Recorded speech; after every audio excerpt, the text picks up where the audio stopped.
लगातार 33 साल से कश्मीरी माइग्रेंट, कश्मीरी विस्थापित जिसे कहते हैं, वो एक विस्थापन का दंश झेल रहा है। कहीं ना कहीं उनके मन में आज भी कांटा चुभ रहा है कि वो अपने घर, अपनी ज़मीन को छोड़कर उन्हें कहीं ना कहीं विस्थापित की ज़िंदगी रहने पे मजबूर होना पड़ रहा है। अब कहीं ना कहीं राज्य सरकार जागी है और उसने एक नई स्कीम लाई है जिसमें वो वहाँ से जितने भी विस्थापित कश्मीरी माइग्रेंट हुए हैं उनको कहा है कि आप आकर यहाँ रिलीफ कमिश्नर के ऑफिस में मिलें और अपनी ज़मीन और अपने जो भी वहाँ पर आपका घर बाहर था उसका आपका जो भी कागज़ है वो दें, ताकि हम आपकी ज़मीन के क्रोचमेंट है उसको छुड़ा सकें या ज़मीन का आपको मालिकाना हक दिला सकें। इस वक्त हमारे साथ मौजूद हैं कुछ लोग, इनसे बात करेंगे। सर, आपका नाम? मेरा नाम अरुण है, अरुण पंडिता। अरुण जी, कहाँ से आप? मैं वैसे तो जम्मू से ही हूँ, बट अभी पुणे में सेटल्ड हूँ लास्ट 10 ईयर्स से। आपका भी कश्मीर में अपना घर बार था? हाँ, मेरे पिताजी ने अपनी मेहनत से घर बनाया था, जो 90s में हमको छोड़ना पड़ा with in 6 months of construction. तो अभी उसी का हम कंप्लेंट के लिए आए हुए हैं यहाँ पे। क्या है, कितनी जगह थी और क्या मसला था? वो हमने श्रीनगर में ही मकान बनाया था मेरे फादर ने। तो उसके बाद माइग्रेशन के बाद हमको छोड़ना पड़ा वो मकान।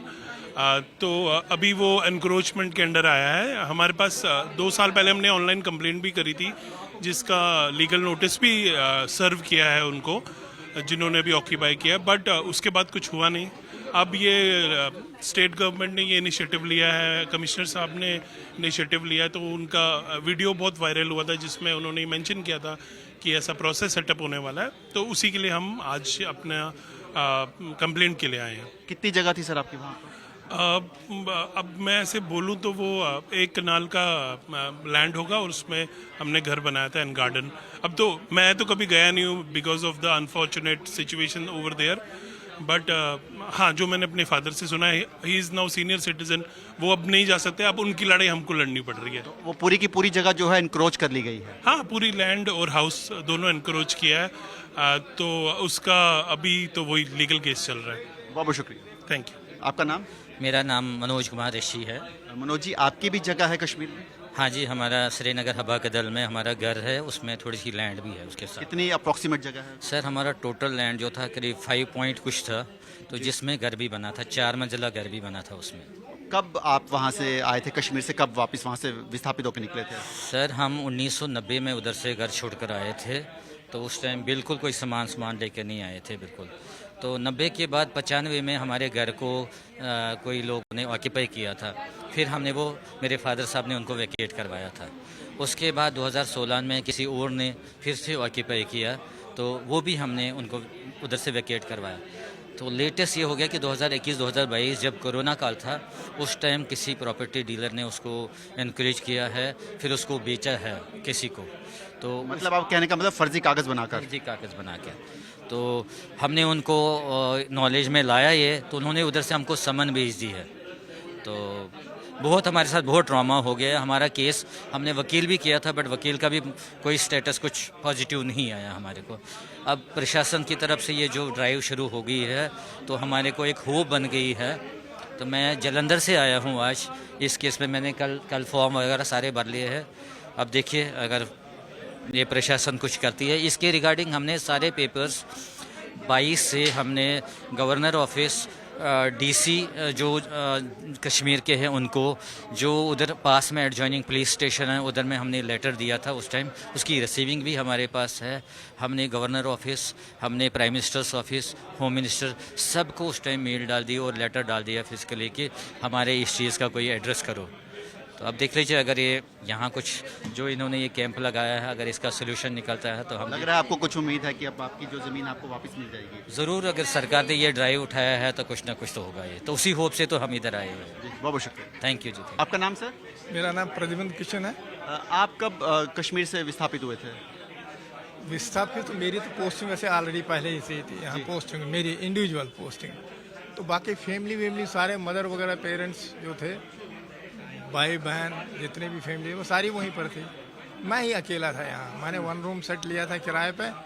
जब माइग्रेशन हो गई वो सारे ऐसे ही आ गए। छत पे हमने टेंट लगा के वहाँ सोए थे ये फैमिली। तो ये हालत थी।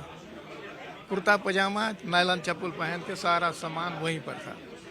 कितनी ज़मीन है आपकी वहाँ पर टोटल? ज़मीन टोटल तो आप पता चला कोई 150 से ऊपर ही कनाल थी। वो यहाँ पंजीनारा श्रीनगर में थी, जो अब श्रीनगर में पड़ता था। पंजीनारा रणबीरगढ़ प्रतापगढ़ वहाँ एग्रीकल्चर लैंड थी वही। तो उसका तो आजकल कब्जा कर दिया इन्होंने। जो काश्तकार वगैरह थे देते थे उस टाइम, वो तो अपने नाम कर दिए उन्होंने, इंतकाल वगैरह सब। प्रेजेंटली उन्होंने, आप इनके बेटे हैं? मैं इनका ग्रैंडसन हूँ। जी, ओके, ग्रैंडसन। तो ठीक है। प्रेजेंटली जो हमारी एंसेस्टर लैंड है वो रेवेन्यू डिपार्टमेंट के जो वहाँ के अधिकारी हैं उन्होंने मतलब काश्तकारों के नाम कर दिए वो। तो अगर अकॉर्डिंग टू लॉ और according to the act of migrant तो जो भी है उसके अकॉर्डिंगली वो सारा जितना भी उन्होंने चेंजेस इन म्यूटेशन की हैं वो इलीगल हैं। तो अगर अभी रिलीफ कमिश्नरी ने एक स्टेप उठाया है कि हमारी इन ग्रीवेंसेस को वो कंसिडर करेंगे और अगर प्रैक्टिकली ऑन ग्राउंड इसके ऊपर काम होता है तो एक उम्मीद है हमारे को इस बार इनसे कि हमारी ग्रीवेंसेस को एड्रेस किया जाएगा और हमारी जो ज़मीन है, जो हमारा हक है, जो हमारी मातृभूमि है, उस पर हमारे को दोबारा मौका मिलेगा रहने का वहाँ वापस वहाँ जाने का और उस पर कल्टिवेशन वगैरह करने का। जी बिल्कुल। तो लगातार लोगों की कोशिश है। यहाँ पर हमारे साथ दिव्यांग मौजूद हैं, इनसे बात करेंगे। आपका क्या नाम है? महाराष्ट्र से रहता। आपकी भी जमीन है कश्मीर में? आया फर श्रीनगर। अच्छा, श्रीनगर में। हाँ, हाँ, क्या मसला है? नहीं, बैठ के बात करेंगे, कोई बात नहीं। क्या मसला है? मेरे पास 3 दुकानें थी, घर था, सामान था, जायदाद था, सारा रात भागना पड़ा। बाद में अब ये कहते हैं ना इधर मिलेगा। जो बड़े बड़े मकान लोगों को जो है ना, जिधर मकान थे वो उड़ाए और अपने मकान बनाए। उधर लोगों उन्होंने अपने मकान बनाए और यहाँ जो ये काम करते हैं ये इम्पॉसिबल है, क्योंकि उधर निजाम मुस्तफा है वो। नहीं, अगर ये सरकार कोशिश कर रही है, अगर आपको जमीन मिलेगी तो आपको खुशी मिलेगी। हाँ, वो अच्छा है। वो अच्छा है, सबसे अच्छा है कि ये मकान है उनको मिलेगा। मगर वो औरतें चल सकती है या लेडीज चल सकती है उधर, ये नहीं पॉसिबल, ये पॉसिबल नहीं है उधर। बिल्कुल। तो कहीं ना कहीं देखिए, लोगों के मन में अभी भी इस चीज़ का दंश ज़रूर है। कहीं ना कहीं लोगों के मन में ये ज़रूर एक वो कांटा ज़रूर चुभ रहा है। लोगों के मन में ज़रूर दर्द है कि उनकी ज़मीनों पे जो है कब्ज़ा वहाँ पर किया गया। आप देख सकते हैं यहाँ पर कहीं यहाँ पे बहुत से लोग मौजूद हैं। हालांकि आज 2 दिन सिर्फ श्रीनगर डिस्ट्रिक्ट के ही लोगों को बुलाया गया। पुलवामा, बडगाम, सबको अलग अलग दिन यहाँ आने का मौका दिया गया है और यहाँ पर लोग वो सब आ रहे हैं जिनकी ज़मीनें वहाँ पर मौजूद हैं पूरे कश्मीर संभाग में। और कहीं ना कहीं एक ये उम्मीद की किरण ज़रूर जागी है कि अब सरकार की तरफ से उनके साथ न्याय किया जाएगा और लोगों को उनकी ज़मीन जो है वापस दिलाई जाएगी, ताकि वो लोग भी एक बार फिर से कश्मीर में जाकर अपनी उसी घर, उसी ज़मीन में रह सके और अपने जो सपने वहाँ सोचे थे उनको पूरा कर सके। कैमरामैन सुनील के साथ विकास अब्रोल, इंडिया डेली के लिए जम्मू से। देखिए इंडिया डेली 24/7 अब आपकी स्मार्ट टीवी पर। इंडिया डेली मौजूद है सभी डिजिटल प्लेटफॉर्म पर लाइव और लगातार। इंडिया डेली 24/7 हर दिन राष्ट्र को समर्पित।